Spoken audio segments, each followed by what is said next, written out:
ക്രിസ്തുവിലുള്ള പ്രിയ സഹോദരീ സഹോദരന്മാരെ, സഭ നമ്മോട് ഒരു ലളിതമായ ചോദ്യം ചോദിക്കുന്നു. കർത്താവിന്റെ വരവിനായി നാം യഥാർത്ഥത്തിൽ തയ്യാറാണോ?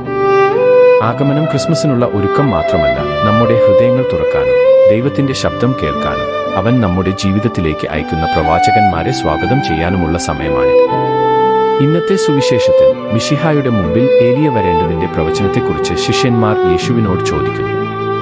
ആളുകളെ മാനസാന്തരത്തിലേക്ക് വിളിച്ചുകൊണ്ട് വഴിയൊരുക്കിയ യോഹന്നാൻ സ്നാനകനിൽ ഏലിയ ഇതിനകം വന്നിട്ടുണ്ടെന്ന് യേശു ഉത്തരം നൽകുന്നു.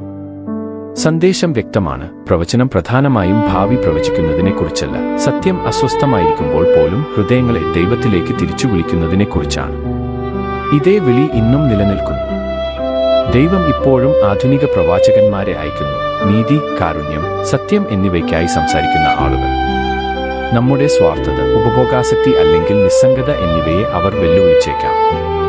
ദരിദ്രരെ പരിപാലിക്കാനും ഭിന്നതകൾ സുഖപ്പെടുത്താനും സമാധാനം തേടാനും അവർ നമ്മെ പ്രേരിപ്പിച്ചേക്കാം.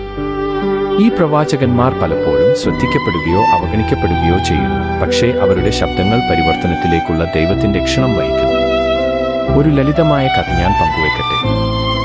ഒരു ചെറിയ ഗ്രാമം ഒരു വലിയ ഉത്സവത്തിനായി ഒരുങ്ങുകയായിരുന്നു. എല്ലായിടത്തും ആരവങ്ങൾ ഉണ്ടായിരുന്നു. ഷോപ്പിംഗ്, അലങ്കാരം, തിരക്ക്. മാർക്കറ്റിന്റെ അരികിൽ ഏലിയാസ് എന്ന ശാന്തനായ ഒരു മനുഷ്യൻ ഒരു ചെറിയ ബോർഡ് പിടിച്ചുകൊണ്ട് നിന്നു. നിങ്ങളുടെ വീട് മാത്രമല്ല, നിങ്ങളുടെ ഹൃദയവും ഒരുക്കുക. മിക്ക ആളുകളും അവനെ നോക്കി ചിരിച്ചു. എന്നാൽ കൂടുതൽ വാങ്ങാനും കൂടുതൽ ചെയ്യാനും ഉള്ള സമ്മർദ്ദത്തിൽ തളർന്നുപോയ ഒരു യുവതി നിർത്തി ചോദിച്ചു, നിങ്ങൾ എന്താണ് ഉദ്ദേശിക്കുന്നത്? ഏലിയാസ് സൗമ്യമായി മറുപടി പറഞ്ഞു, യഥാർത്ഥ സമ്മാനം നിങ്ങൾ വാങ്ങുന്നതല്ല, മറിച്ച് നിങ്ങൾ നൽകുന്നതാണ്. നിങ്ങളുടെ നിങ്ങളുടെ സമയം, നിങ്ങളുടെ സ്നേഹം. തിരക്കേറിയ ഒരു വീട്ടിലേക്കല്ല, മറിച്ച് ഒരു എളിമയുള്ള ഹൃദയത്തിലേക്കാണ് കർത്താവ് വരുന്നത്. ആ രാത്രിയിൽ അവളുടെ കുടുംബം അവരുടെ ഷോപ്പിംഗ് നിർത്തി പ്രാർത്ഥനയിലും പങ്കുവയ്ക്കലിലും സമയം ചെലവഴിക്കാൻ തീരുമാനിച്ചു. ആ നിശബ്ദ നിമിഷത്തിൽ അവർക്ക് നഷ്ടപ്പെട്ട ഒരു സമാധാനം അവർക്ക് അനുഭവപ്പെട്ടു. പ്രവാചകന്മാർ ചെയ്യുന്നത് ഇതാണ്. അവർ യഥാർത്ഥത്തിൽ പ്രധാനപ്പെട്ട കാര്യത്തിലേക്ക് നമ്മെ ഉണർത്തുന്നു. സാധാരണ ദിവസങ്ങളിൽ പോലും സഭയ്ക്ക് പ്രവാചകന്മാരെ ആവശ്യമാണെന്ന് ഫ്രാൻസിസ് മാർപ്പാപ്പ നമ്മെ ഓർമ്മിപ്പിക്കുന്നു. വിശുദ്ധ യോഹന്നാൻ സ്നാനകൻ വിളിച്ചു പറയുന്നു, കർത്താവിന്റെ വഴി നേരെയാക്കുക.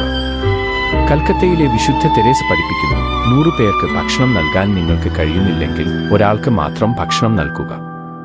സ്നാനമേറ്റ ഓരോ ക്രിസ്ത്യാനിയും ഒരു പ്രവാചകനാകാൻ വിളിക്കപ്പെട്ടിരിക്കുന്നു. നാടകീയതയോ പ്രശസ്തിയോ ഉള്ളവരാകുന്നതിലൂടെയല്ല, മറിച്ച് സ്നേഹത്തോടെ സത്യം ജീവിക്കുകയും സംസാരിക്കുകയും ചെയ്തുകൊണ്ട്, പ്രത്യാശ അർപ്പിച്ചുകൊണ്ടും അനുകമ്പയോടെ പ്രവർത്തിച്ചുകൊണ്ടും, ഭയമോ ആശ്വാസമോ നമ്മുടെ സാക്ഷ്യത്തെ നിശബ്ദമാക്കാൻ അനുവദിക്കാൻ വിസമ്മതിച്ചുകൊണ്ടും.